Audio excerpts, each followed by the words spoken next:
Thank you so much for being here. Thank you so much for being here. This evening we have performers who bring the elegance, joy, and power of street dance to the world. The native of Miami, Jon Boogz Smith, who's mastered and innovated the art of popping, and is an Emmy Award-winning director, movement artist, and choreographer. And Charles Lil Buck Riley, who's developed his own style of jukin, a dance form with roots in Memphis, and he is an award-winning performing artist, entrepreneur, and advocate for the arts and humanities. Thank you for the warm welcome that you've given them. We're going to spend a few moments together talking and then ask for questions from the audience. Thank you so much for doing the inspiring work that you do, changing lives of people who come into contact with you through the concert stage, the screen, and music, commercial industries. How are you guys doing? We're doing great. Very We're doing good. great. Thanks for having us here. And thank y'all for coming out to, see our process. We really appreciate it. Sure. How are your moms doing?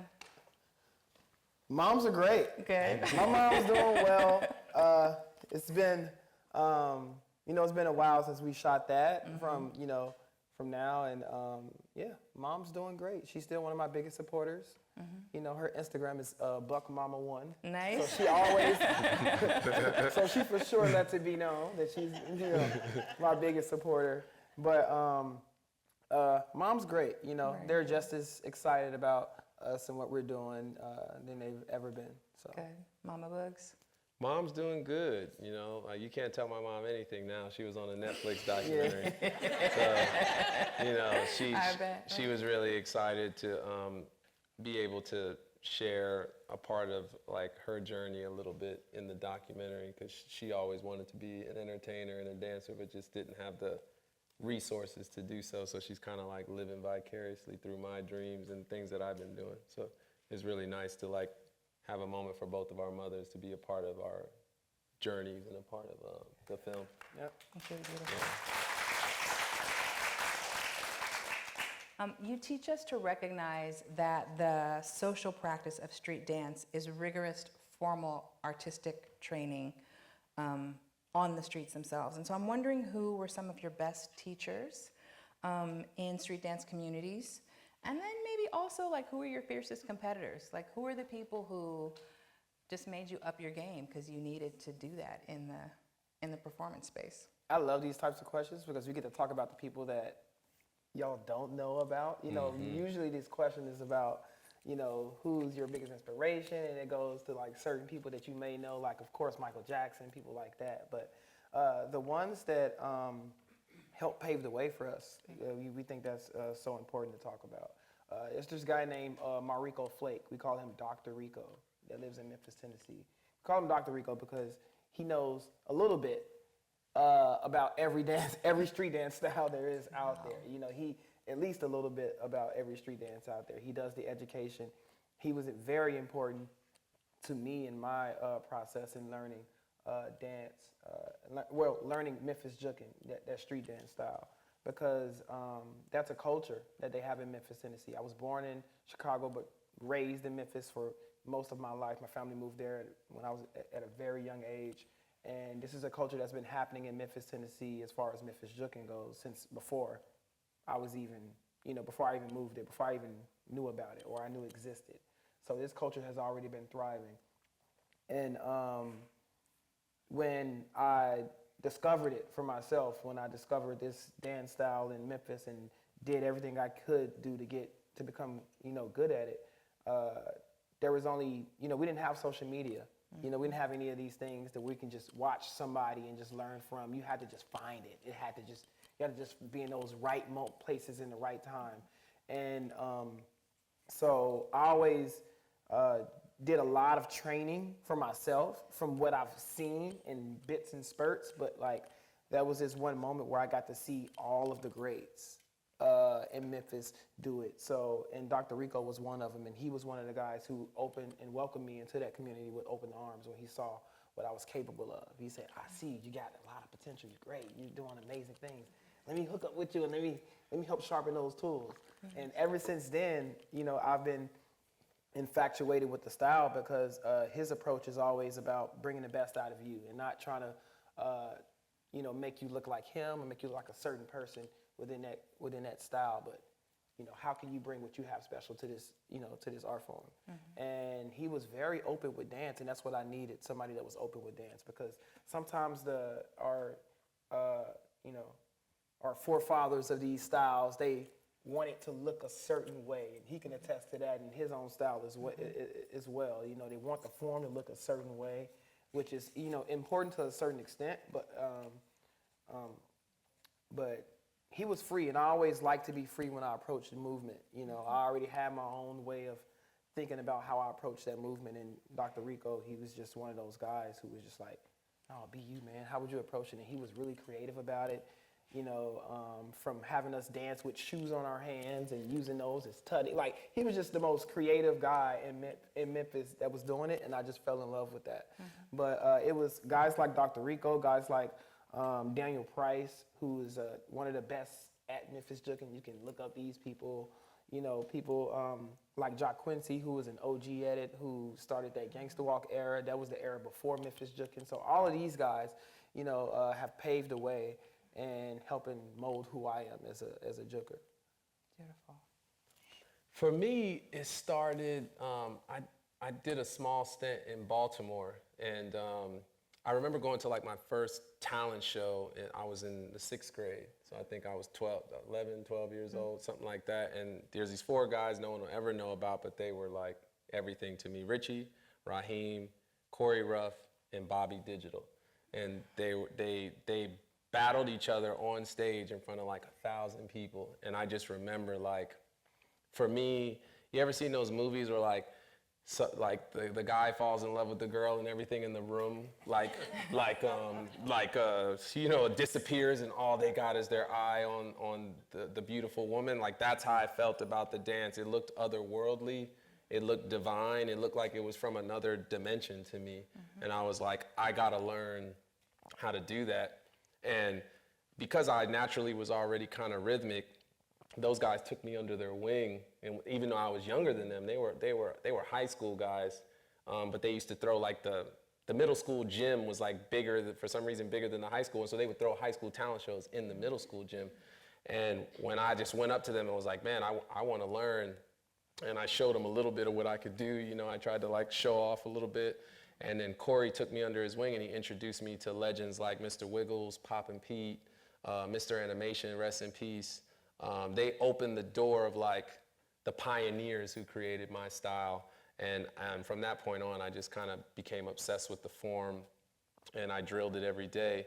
And then I moved to Miami because my mother was having some domestic issues in her relationship. So we left the Baltimore area and we moved to Miami.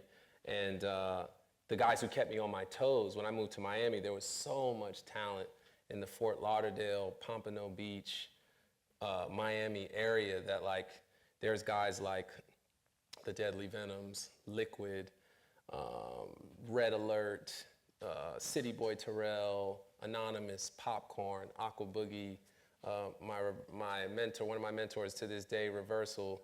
So many dancers, I could name like 20, 30, 40 amazing dancers, but all of them made me want to step my game up. Because at that time, before we were doing things like this, you just wanted to be known in your neighborhood. That was like the biggest deal. Like, it didn't matter about likes or views or getting jobs or gigs. It was like if somebody knew my name in the town, across town, or the city or the other area, that was like you were a superstar in our world. So to me, those guys were like superstars, and so just them knowing who I was made me want to keep leveling up my skill set. You had to earn that too. You had to go to somebody else's neighborhood and call them out. It was like that. Yeah, so it was.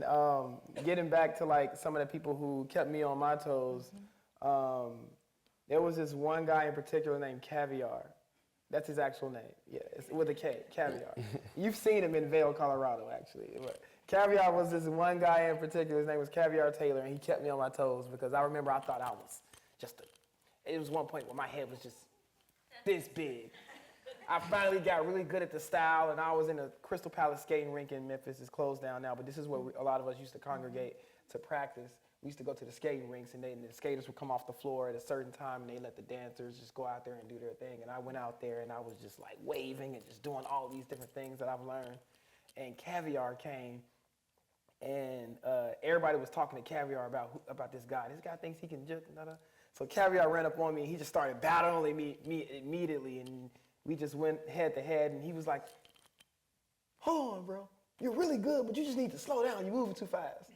And ever since then, you know, we've been going head up, and I've just been learning so much from him because he's such a great wealth of knowledge when it comes to, like, you know, Memphis juking in the past and just, you know, keeping that alive in your foundation and all of that. So I learned a lot from him and a lot of the peers, a lot of the guys that were actually help molding me. Like I said, like there was this one guy in particular named Bobo. His name was Jeremy Greer. We called him Bobo. And he was a big influence because just like he had that story about that tunnel vision, like when I first walked into the skating rink, I seen this guy gliding on carpet like it was water. And that's when I first fell in love with it because he had the golds in his mouth with the Jordans on, and he was just looking like everything I wanted to look like when I was younger. And he was just, like everybody was just surrounding him in this big circle, and he was just moving unworldly. And that's when I knew that's what I wanted to do. So, but all of these people, they helped mold me, and they helped me elevate, but they also kept me on my toes because we had to battle each other because they knew that's how, you know, you get good at the style within there. You know, that's how you can, you know, we challenged each other in the city, so. Yeah. You both say that the dance is otherworldly. And I was just wondering if you could just talk about that a little bit, like what that means, sort of both being in the body and out of the body, that otherworldliness, that tunnel vision, everything else is disappearing. How does that influence your process? So, what you make and how you make it? That's a good question. For me, I've seen a lot growing up, you know? I've seen a lot. We grew up extremely poor, you know, a lot of poverty, just living in my grandma's basement, you know what I'm saying? And didn't have anything.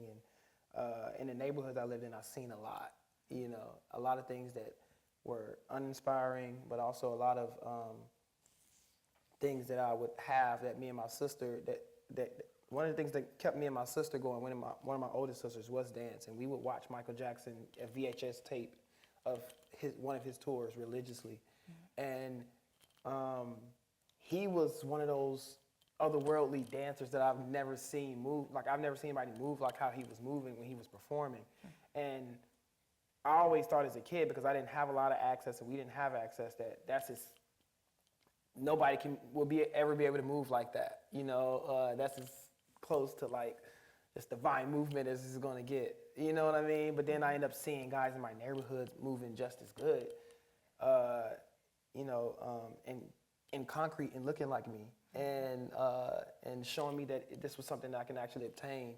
That, you know, it was like a diamond in the rough for me to see that dance style because I know where they come from too, and I know what it takes to be able to, especially now, I know what it takes to be able to move your body in that way. I know how much practice it takes. I know how much training and strength that it takes to be able to move your body that way. But I also know what we was going through every single day growing up in Memphis, Tennessee, and how much sacrifice it took to get that good, regardless of what you were going through. And that's otherworldly to me, you know, that sacrifice that's needed to be able to get to that point where you can move in that way. A lot of people think that movement is just natural and it's in us because it's a part of, you know, our culture, but that's not the case. It takes so much work to be able, and dedication and sacrifice to be able to move your body in those particular ways. And I think that goes over a lot of people's heads, and I think that's what makes it magic for me, you know, to know that they put so much work into looking like they're magical beings, you know, and just floating. And so that's one thing that just makes it, you know, one of the most, in street dance in general, one of the most unique dance styles there is, because a lot of it is things we have to teach ourselves. Yeah, for me, it took a while to get to the step where I understood that what I was doing was like a healing modality. Like, it took me a long time to grasp it, because you know, when you grow up in the spaces we grow up in, there's sometimes a lot of toxic masculinity. It's a lot of ego, a lot of bravado. Because like we said earlier, it's like you know, your reputation mattered in the different neighborhoods and earning it.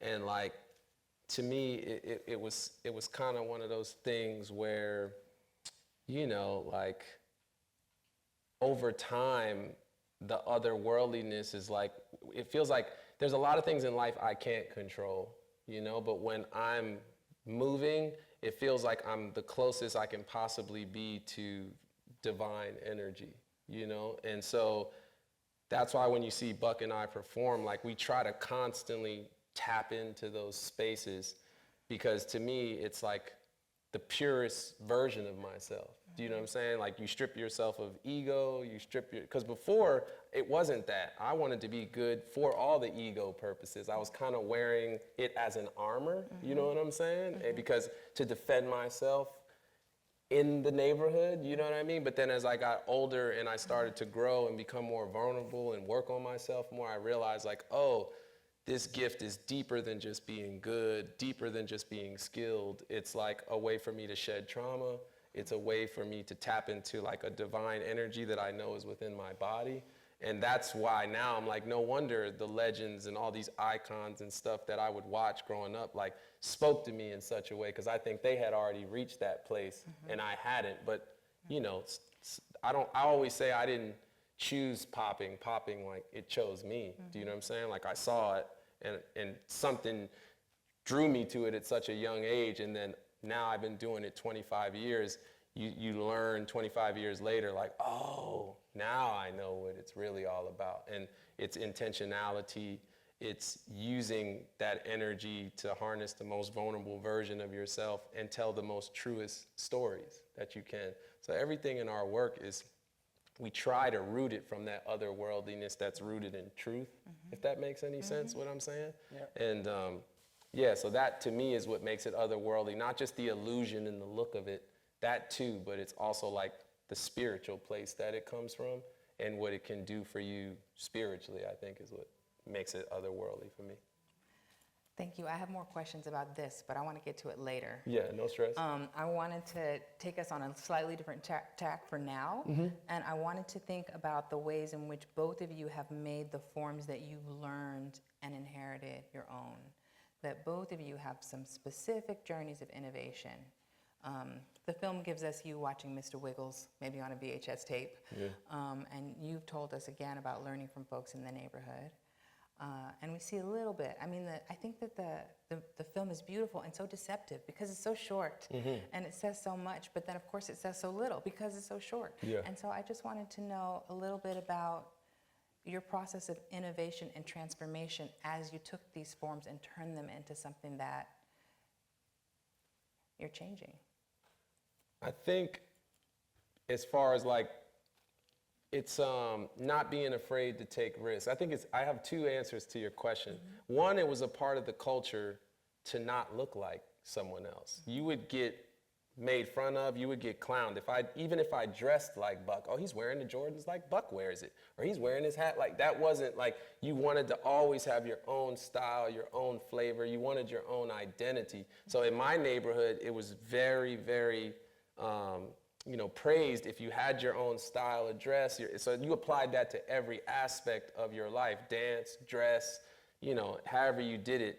But also like music choices and how we've always saw the dance and saw no boundaries to it. That's why me and Buck really connect, because even though we do two different disciplines, it's still under the umbrella of street dance.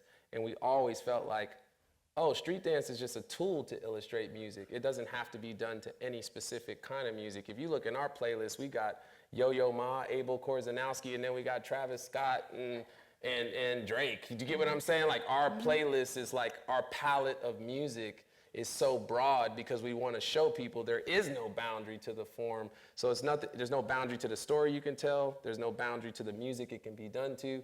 And I think that mindset, plus my neighborhood forcing me to kind of have my own style, hence why I'm up here in a pink zebra, a whole pink out. That's just who I am. Like every part of me, from the way I dress, to the way I talk, to the way I walk. I wanted to always be uniquely me, because that was like a culture thing. And then, you know, the art form wise is like not being afraid to tell any story and not being afraid to do it to any kind of music, you know. Okay. Yeah, I would say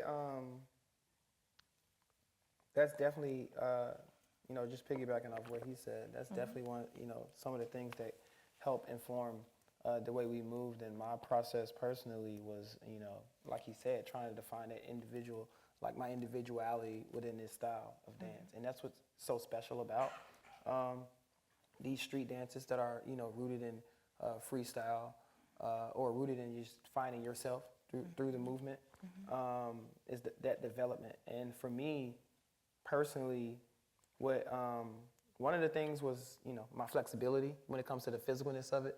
One of the things was my flexibility. I knew I was flexible, so I tried to think about, okay, how can I incorporate this as a part of my style? Because this is something that I don't see often. Or and some of the other things were, okay, I like, you know, when those guys spin on their toes, but I don't see them stay up there. How can I stay up there longer?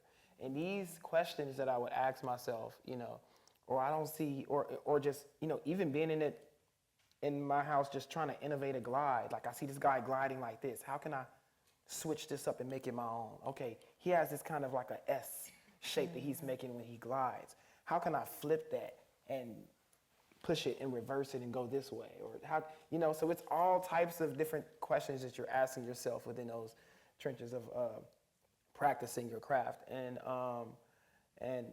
through that, I kind of developed, you know, my own personal style when I started to add these different things and started to question, you know, how can I bend and shape and reform what's already there? So that's a big part of that process. And like he said, just our music palette has always been open, and we just enjoy listening to different music. Like I enjoy listening to classical music. I always enjoyed the challenge of dancing to different music. And when you do that, that helps in form a different approach to music, to your movement. So I've always, so me juking to, like he said, like a Travis Scott song, and then me juking to like a Yo-Yo Ma song or track, or, you know, Abel Korsinowski track, it totally changes the mood and the vibe that you approach. Because when we move, it's not just for the sake of movement. It's always informing how the music makes us feel and how we can tell our story through that mood. And you know, one of Boogz' things is the mantras that I love is like that he asks himself is like, what does it look like? What does it feel like? What does it sound like? You know, he asks those 3 questions to himself. And that's something that I think we both have been doing throughout our lives, and letting that guide the way as far as like how we approach, you know, our movement, which made it something else. But those questions that I would ask myself as far as that innovation, that kept me open to actually learning different styles of movement, to actually have a broader spectrum I can pull from. Me saying, okay, I want to be able to stay on my toes longer, and then getting an actual opportunity to take ballet.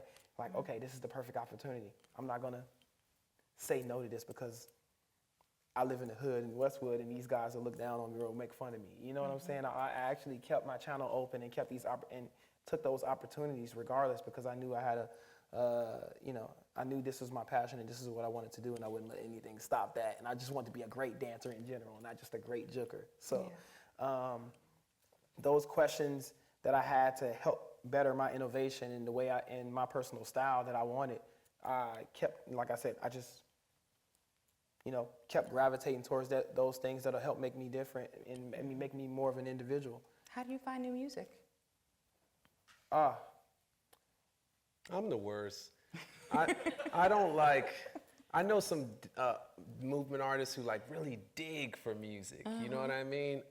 I'm like, I'm random, like it like the music kind of finds me. Like I'll watch a movie and I'm like, ooh, that score for that scene was really powerful, and I'll be trying to Shazam that, you know what I mean? I'm not like going on SoundCloud and trying to find a bunch of mixes and stuff. It's more like the music kind of comes to me. Like I'm really big on movies. I love film, so I'm always looking for like cinematic, emotional, tracks that you can play and you instantly either want to cry or it gives you chills or like, I'm always looking for that kind of sound. And then, sometimes, it just naturally, I wish, I should dig more for music, I am a funk connoisseur though. Okay. I do look up a lot of funk music because the dance I do derives from funk music. So I try to like stay up on the classics as much as I can because I like practicing to the classic music. But usually I find music through watching film. I think music and film go hand in hand, obviously, and I think the score is probably one of the most underrated, important parts of a film, and I think it doesn't get enough credit that sometimes when you're watching a scene, you don't realize you're feeling that way, not just because of the actors, but there's subliminal sonics playing that are like changing the vibration and the frequency of what you're looking at.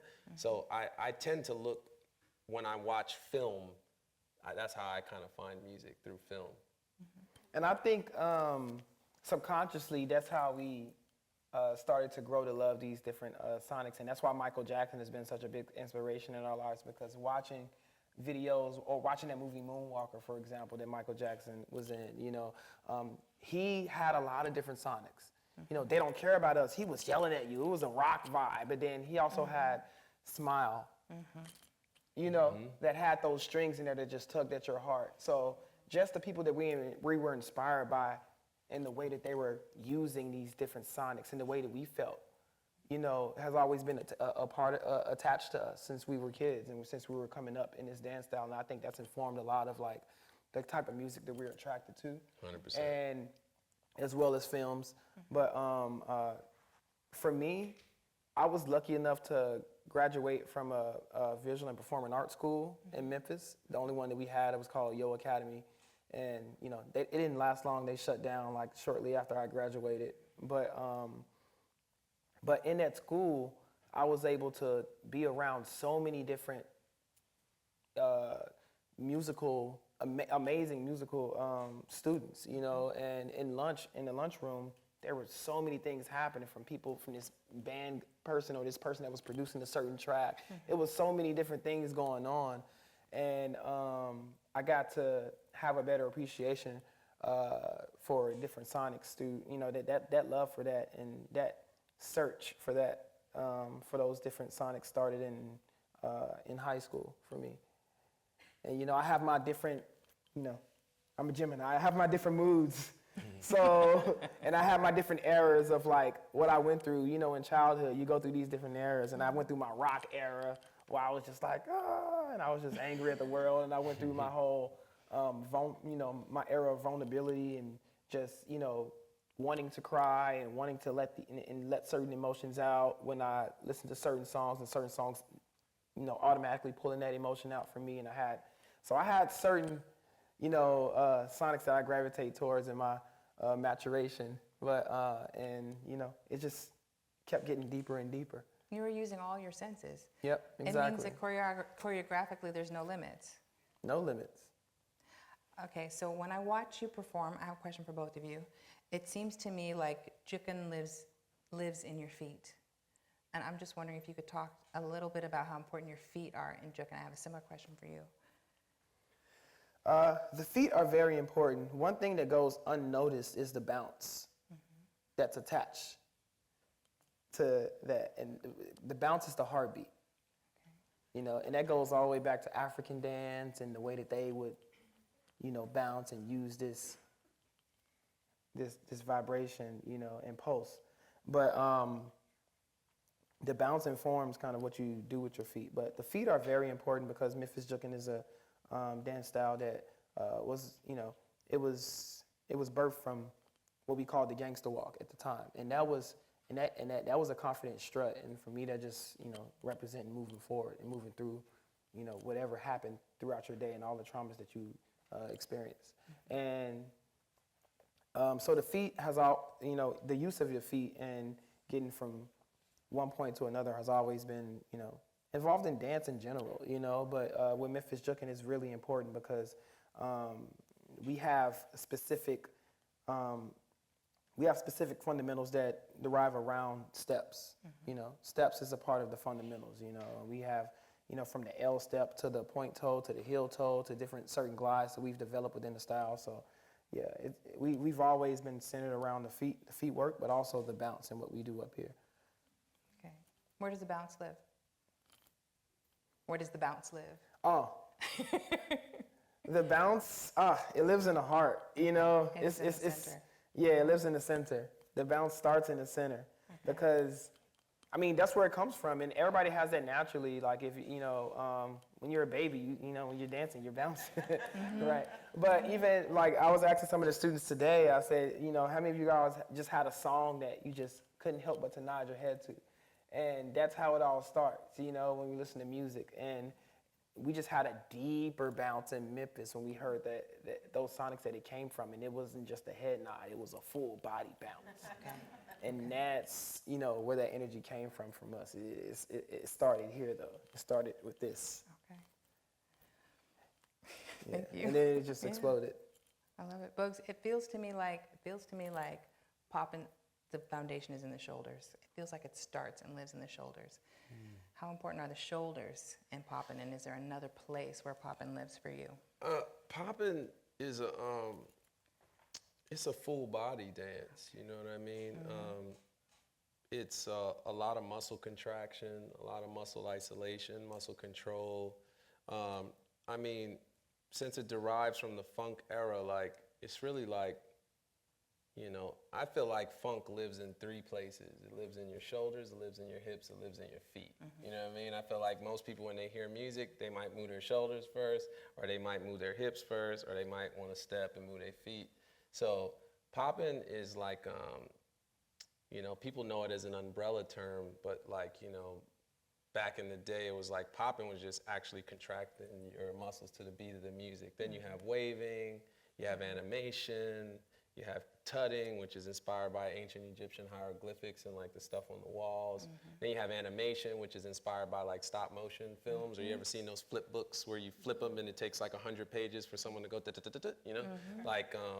So it took what are those old movies like Medusa and Jason and the Argonauts and all those kind of Sinbad and all those old claymation stop motion movies Poppin' got a lot of influence from that. That's why it's very illusion-based. You're supposed to kind of look otherworldly. And I think it just speaks to how Black futurism was happening way, way before people started using that term, you know what I'm saying? Because you could see they were already thinking of how they could move otherworldly or look like they're from another planet or it's very illusion-based. So it's a full body dance. It doesn't really live in one particular spot. You want it to live everywhere.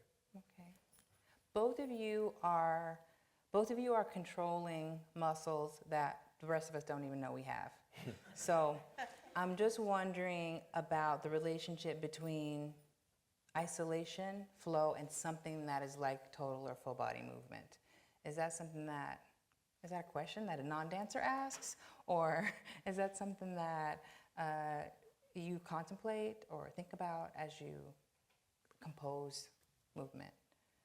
And you said, is what a question again? The isolation. Is there a relationship between isolation, flow, and something that's like a total body movement?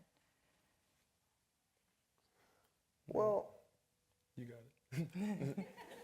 Like this muscle. Those are different. I don't know where that is. I don't know. I don't know how close that muscle is to my bone, but you do. Yeah. Or this is what I'm talking about. Like that kind of deep sense of what's happening in your body and how you use that, and then how you grow that.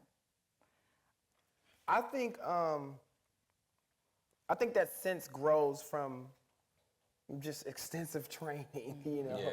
We train each of those different groups, different things.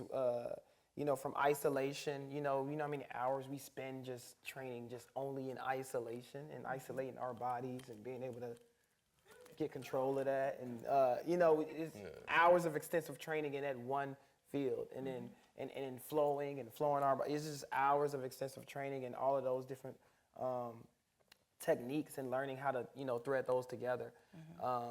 But we make the connection through movement. We build that connection. We create those connections for ourselves. So yeah, like you said, build, because I was thinking that while you were explaining and thinking it's just like you know, any movie or something, like you want it to build up to the climax, you know what I mean? So I think like what he's explaining is like some days you're practicing all full body where your arms, legs, everything's moving all at once, you're connecting everything, but sometimes you want to start off where you just start with the arm and then the arm and then it starts leaking to the head. Like you start, I call it build a body. We call it build a body, where like you start with one part of your body and then eventually your full body starts to activate over time, you know? So yeah, it's definitely, there's no way around it. Buck explained it the best. It's just like you have to train those individual things. Because there are some times where people are like, man, your boogaloo's really good, which is more of a full body dance, but your animation isn't good. And animation is very like isolated. You know what I mean? It's like arm, head, boom. Like you got to really piece your body together and take the time to like almost like build it like a puzzle. You know what I mean? So I think you just got to train all of it individually. And then once you get all these techniques, now your body becomes a playground and you can just, whatever your imagination dreams up, you can just go for it. Yep. Yeah. Okay. If you're physically capable. Okay. Well. Because there's certain stuff I still can do most of the stuff I could do when I was 15, 16, but some of the stuff you like, ooh, I got to do a little yoga before I do that one. You know, Stretching. Well, is there? I want to take us back maybe to the beginning of the conversation a little bit. Is there a meditative, spiritual, or mental state that you find yourself in or take yourself to in order to create, choreograph, maintain your skills? Absolutely, for me. I think for a lot of the approach that I have in, you know, building who I am through this movement, it's a lot of it is rooted in just getting to know myself and knowing thyself and just digging deep into, you know, who I am as a person. And so, and that's just something that I'm personally attracted to. Like, I used to meditate a ton when I was like 13 years old, all the way up to like, you know, 21. And just, you know, trying to find, you know, my inner self. And as far as my movement, like he said before, it's something that you'll know how that feel once you hit a certain level in movement. You know, you'll feel that divine energy coming and you're like, oh man, this is more than just, it's a certain place that you get to that you feel like, man, this is more than just my technique. You know what I mean? It's certain places that we've hit when we've put so much into the movement and everything goes away and you're moving in this instinctual space. You know what I mean? Where it's almost like this ultra instinct that you're in. I got that from Dragon Ball Z, who watches it, but that's a real thing.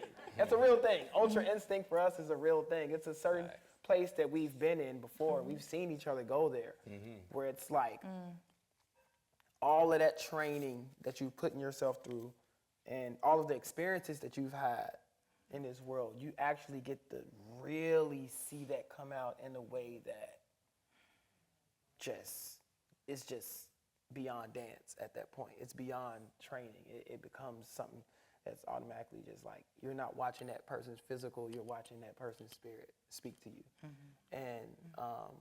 And that's what we always strive to feel, because we felt that before and we've been there before. For me personally, that's the place that I always, you know, strive to feel. You know, that's when you know you're going in, like you go deep, when you just like. As I've gotten older, you will see someone get there. Yeah, you'll know when they're tapped. You'll know when they're tapped. We always be like, oh, or tapped out. I'm like, oh, she's gone. You know, Yeah. we say like, and that's our way of saying they're so deep in it, they're not here with us. You know what I mean? They're somewhere else, mentally, spiritually, and you can tell through the movement. Because I've been in sessions where, you know, he'll do a round and it'll make me tear up because it's like he's locked in and I can see it's deeper than just dance. Now on a more like logical, not say logical, like less spiritual preparation in a way, is like yoga is very spiritual for me. As I've gotten older, I like really realize how important it is to like stretch my body, keep my body as limber as possible, because sometimes, you know, your brain will want to do something, but if you ain't prepping your body prior, you can hurt yourself or put yourself in a bad situation. Also, like similar to method acting and things like that, depending on the story we're telling, you know, like I may tap into an experience, depending on what character I'm playing or what the piece is about. I may tap into a personal experience I had, or I may tap into an experience that someone close to me that I know has been through something like that. So it's like, it's a lot of things that get you mentally and spiritually prepared to perform. And it's either tapping into your own experiences, someone else's experiences. And like yoga is my way to kind of calm my heart rate down, because even though I've been doing this a long time, I always still get butterflies for every performance. It's just, that's how I know I care. That's how I know it matters. Like I never feel like, oh, whatever, let's just go do this. It's always like an intense feeling. And then once I'm in it, I'm gone.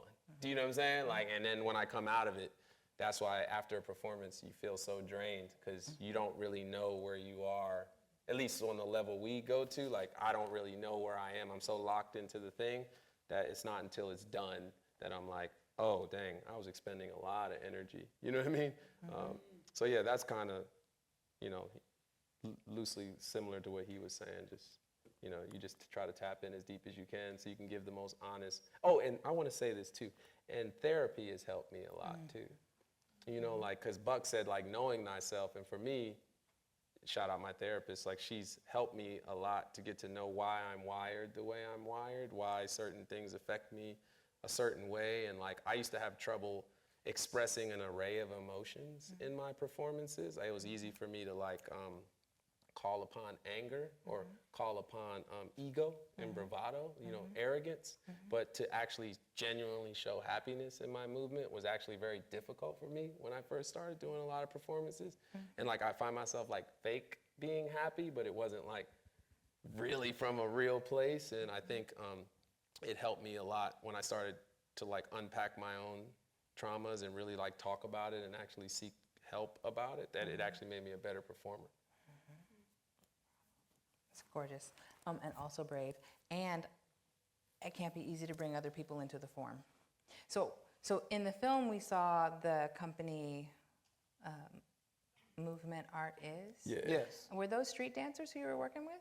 Yes. Yes. They were? Yes. So how, okay, so the process of bringing them into the form, it was easy. Yeah, they already lived the life. Okay. Olga wasn't necessarily a Olga street wasn't, performer. I mean, a street dancer, but she was very familiar with, you know, a lot of those techniques that, some of the technique that we use in street performing. And she's just an open channel.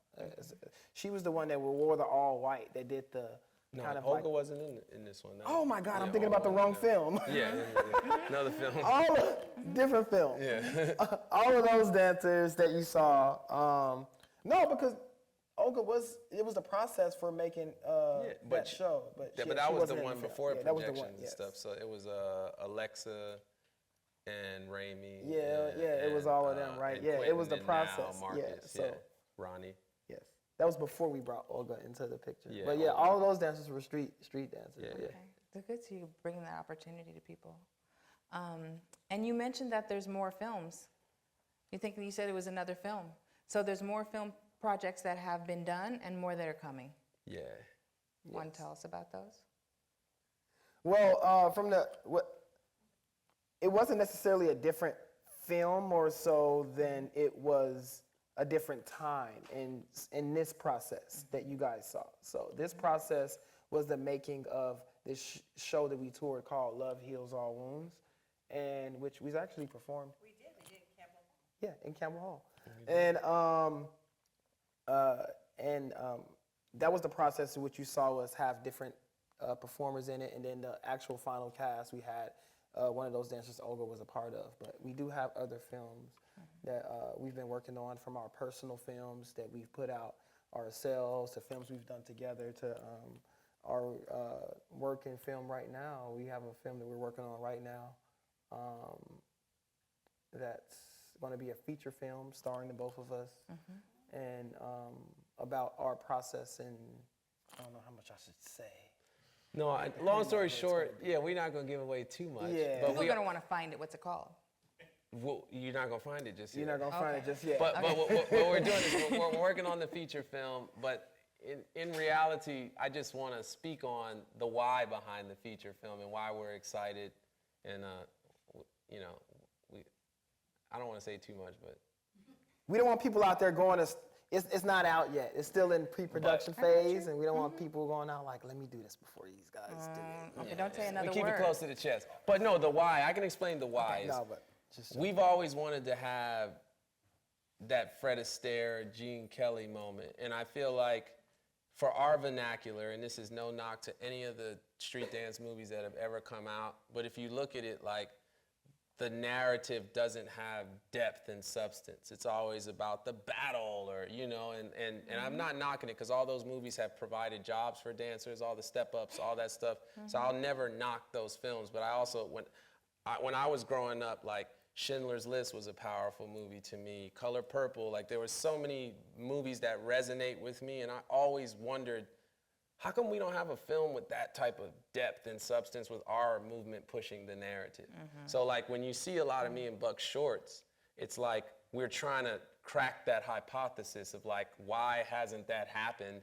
And sometimes Hollywood tends to be formulaic.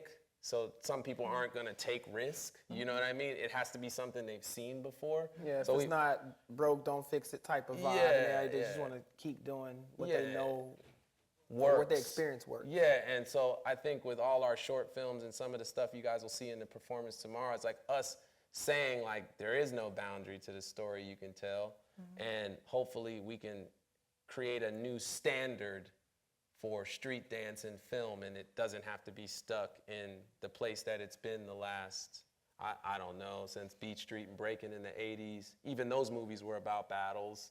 So it's like it's almost been the same formula for like 40 years, and it's like, can we change it? Can we not try something different? And I think we're like, well, if they're not gonna believe in it, we just gotta do it ourselves.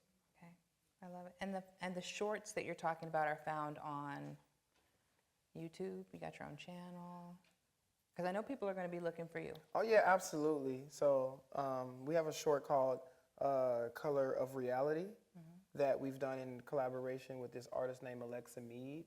That was about police brutality and things that were going on in our environments and where we come from, and that moved us to make that film. But yeah, that film is one of those very incredible, just incredibly visually pleasing films that we've made, and that has a lot of depth. And the story isn't just around the entertainment of movement, but it's about this, bigger, more important topic. And we have a film called Am I a Man? About the mass incarceration system in America, and that story is being told through movement in collaboration with Brian Stevenson. We have I have a personal film that I worked on in collaboration with this guy directing it, David Javier over here. It's called Nobody Knows, and it's about my personal experience growing up in a Christian household, and how that, and how I had these tug of war moments in that space. And it's a very powerful and film just for people just getting to know me, and it's a very personal film. And Boogz has a lot of different short films that he's created personally. And some that we haven't seen, we'll see them tomorrow. Yep. So I don't want to talk too much about what We'll they're see them about. tomorrow. Yeah. We'll see them tomorrow. Campbell Hall. They will be screened, so make sure you come out. At Campbell Hall at 8 o'clock. 8 o'clock. Come hang out with us. I feel like maybe I've been getting the signal to open to audience questions for some time now. And so there'll be a student with a microphone. If you have a question, please raise your hand and someone will find you. Could you tell us where the word jukin came from? Yes. The style was originally called the gangster walk because a lot of gangsters in Memphis were doing it. And it was more simplified. It was like this confident strut. And it was just, you know, the attitude of like being unapologetically yourself, you know, as far as the approach to it. And that's what we thought was gangster, you know, as far as like our generation. But back then it was actual gangsters doing this movement. And they wanted to change the name. Some of our, you know, the generation before ours wanted to, we wanted to keep what the OGs in our style, the people who were doing it before us, had. We wanted to keep the lane that they paved for us alive. And, but we didn't want people to not be attracted to the style. So we were looking, in Memphis, they called that style a few different things as it evolved. There's this style called, in certain neighborhoods, they called it bucking. In certain neighborhoods, they called it chopping. In certain neighborhoods, they called it, and then juking was one of those. And it was just one of those things. It didn't come from something that came from before, because I know we had like juke joints, and we had all types of things that derived from, you know, that term juke or juke. But for us, it was just a word that people would say that was the closest to what they can probably relate to. So we probably did have some people that was like, oh, that boy juking, you know. It was just, you know, terminology that came out of people when they were the best way they could, you know, describe it. And so bucking was one of them, chopping was one of them, juking was one of them, and juking was the one we ultimately landed on as far as like what they wanted to name it, to actually have it be something that the masses were attracted to, you know, because that sounded a little more pleasing than gangsta walking. You both like to work individually and collaboratively. Which one speaks the most to you? Collaboration. Yeah, I'm a collaborative Sorry. mess. Not mess, but in a good way. I live for collaboration. Yeah, we come from, the style of dances that we do is very social. Like they're built around that social aspect of doing it with other people and in collaboration with other people. That's how we learn and grow, and it's always been attached to that DNA. So like I think collaboration is something that we were naturally attracted to, and especially when you're like-minded. Like, so I enjoy collaborating with Jon Boogz more than anything, because, you know, for me, it's like two heads are better than one when it comes to like some of these ideas. A lot of times he just takes my ideas on a whole nother, you know, to a whole nother stratosphere, and vice versa.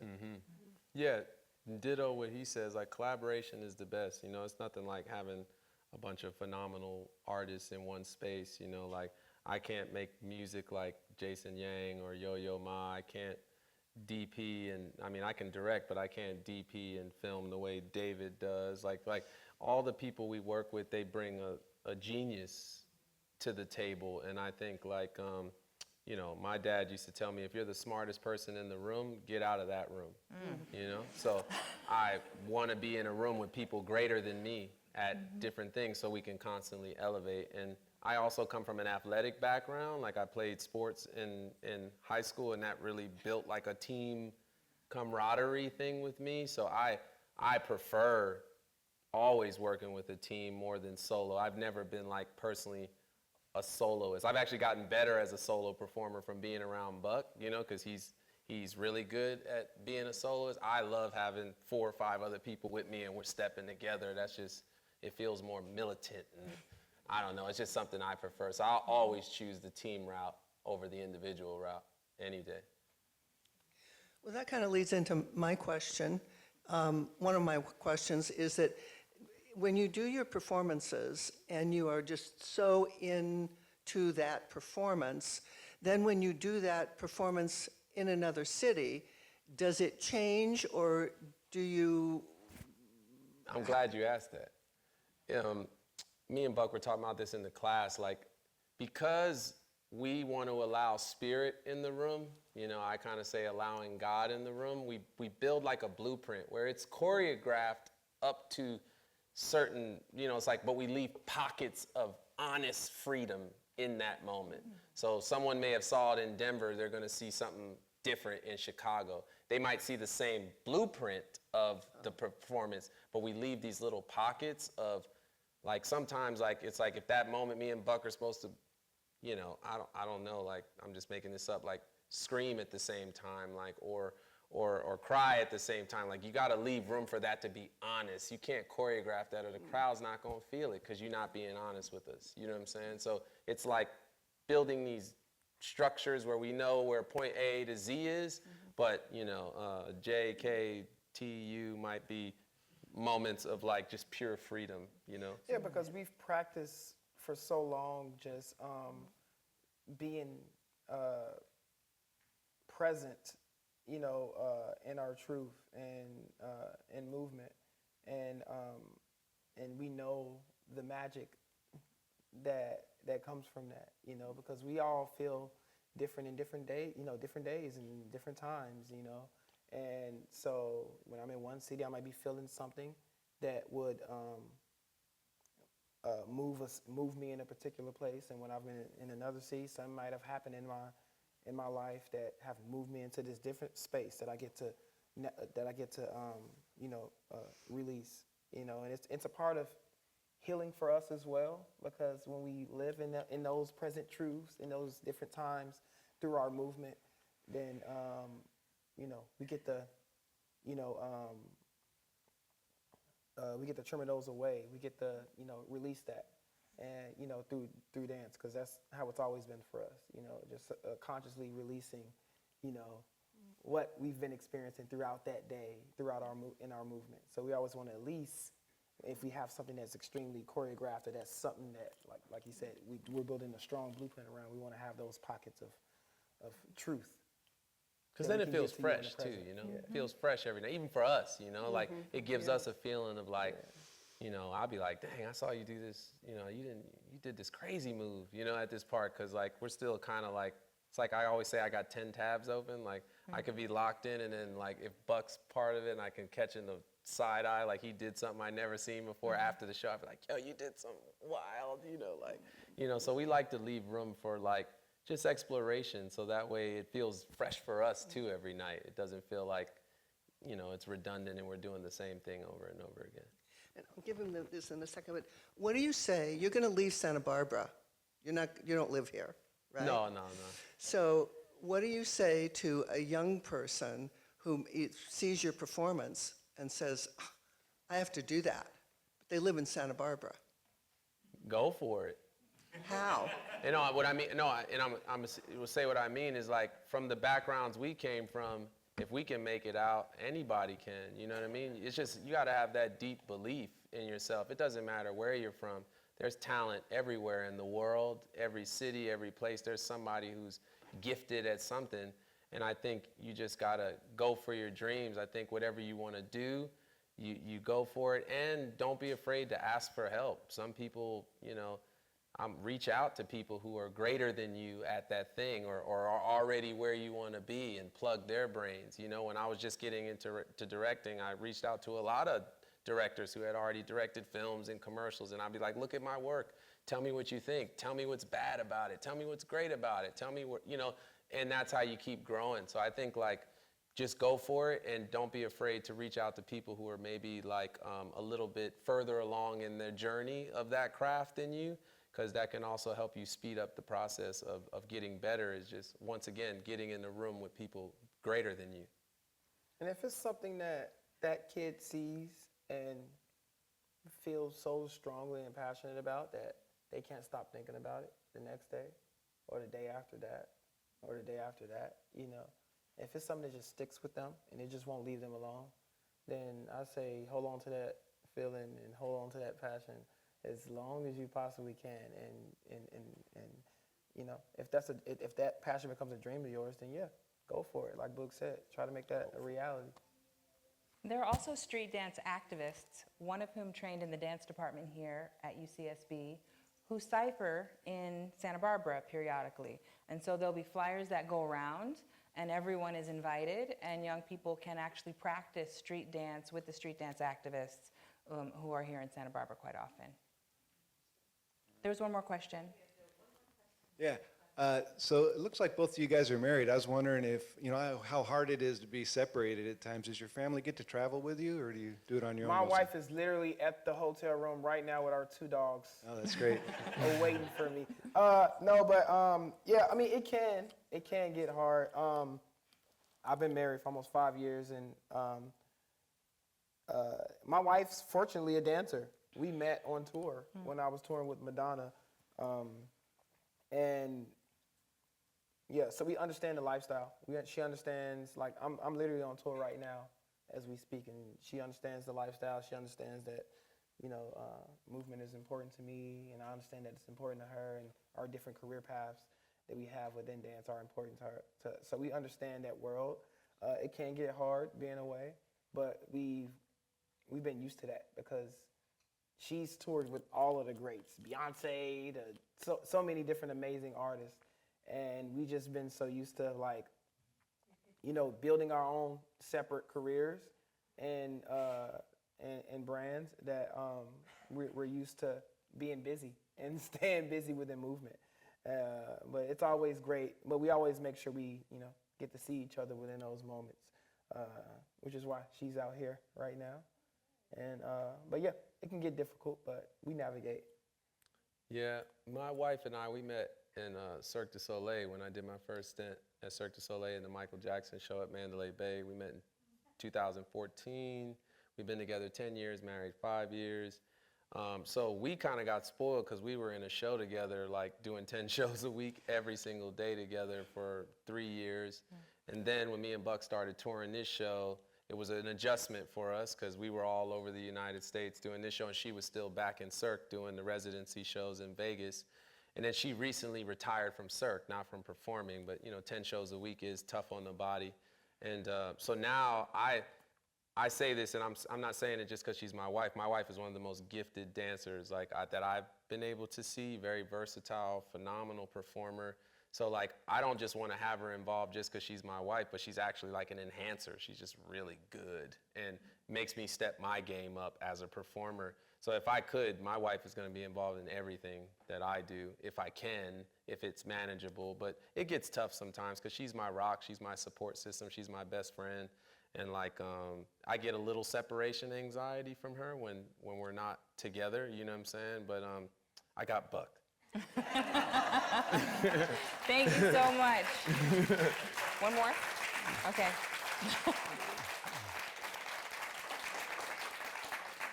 We have one more question. Can we get a mic down here right quick? It's not a question. No? I just wanted to compliment the two of you on your partnership, because obviously you're creative partners, but you just hugged. I mean, We're like an old married couple up here. No, I'm glad you brought that up. I want to say it's something. really unusual. I've been doing this for a long time, and to see partners who are so talented individually, but work together so well creatively, and the level of respect. I spent most of the day today with you. The level of respect that the two of you have for your craft, but also how well you get together, how well you work together, and just intellectually, but also personally. So I just want to commend you. What an incredible gift that you have, that friendship. No, thank you. No, it means a lot. And what I want to say, I know we got to leave, but you just hit on a great thing that in any relationship, communication is key, and having tough conversations. And I think Buck and I are never afraid to have tough conversations with one another. He'll hold me accountable. I'll hold him accountable. And we know whenever we do something together, I'm going to get his 100%. He's going to get mine. And if not, we're going to hold each other accountable if you're not giving 100%. So I think that's what made us last long, is that we both hold each other accountable, and we're not piggybacking off one another. We truly uplift each other, and I think that's the rarity in our relationship, and rare in a lot of collaborative relationships. It's like, even we can use sometimes the competitive energy we come from to actually use it in a healthy way to one each other up. Like sometimes before shows, Buck's like, I'm going Denzel tonight. I'm like, all right, well, I'm going Johnny Depp tonight. Then fine. We're challenging each other to go there. You know what I'm saying? So we'll use it as a friendly, competitive thing, but we're really just saying, do your absolute best. That's really all we're saying. Yeah, it's all rooted in love. Yeah, it's all rooted in love. It's do your absolute best, because I know if he goes there and I go there, y'all are gonna feel it. And that's really the goal. It ain't about us. If you leave feeling something, we did our job. If you didn't, then probably one of us didn't go all the way in. And then you don't want that feeling. But we just know each other so well personally, and we just know how genuinely incredible we both are to each other and how much we mean to each other. Facts. So that's what makes that. Yeah, I love this guy. That relationship. So So how long have you been working together? 15 years. Okay. 15 years. We started street performing in 2010 together. It's 2025 in a couple months. So almost 15 years, yeah. It's beautiful. Yeah.